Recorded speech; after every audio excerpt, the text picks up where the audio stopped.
Education Secretary Gavin Williamson has responded to concerns about plans to test children for coronavirus at home once schools reopen. North Tyneside MP Mary Glindon highlighted warnings from charity Parentkind in speaking in the House of Commons. She said, "The charity Parentkind have expressed concern about tests being missed or messed up, and their limited effectiveness even when used. What happens to those who refuse to take the test, and when will clear guidance be issued on how to administer the tests and report the results?"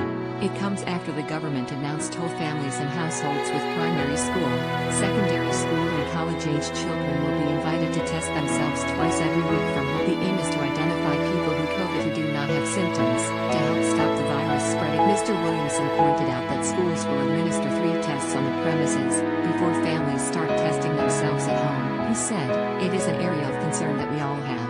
This is why we are doing the process of having the asymptomatic tests that will be rolled out at the start of the guidance as to how to do it has already been with schools for quite a considerable." He said schools would be able to administer tests for the foreseeable future, for families unable to administer them at home. "We are also asking schools to maintain an asymptomatic testing station on all school sites, so that if there are children that for some reason haven't been able to take a test at home, they are in a position to be able to get a test under supervision." Primary schools reopen for all pupils on March 8th, while secondary schools are due to readmit pupils in stages over the week. Many schools have remained open during the current lockdown, but only for children of key workers and vulnerable children. Rapid test kits will be available to collect from more than 500 locations, or through workplace testing and local community testing services. Whole families and households with primary school, secondary school and college-aged children, including childcare and support bubbles, will be able to test themselves. What do you think about the Prime Minister's roadmap to end lockdown? Please take a minute to answer our survey. Secondary school and college students will now be tested twice a week,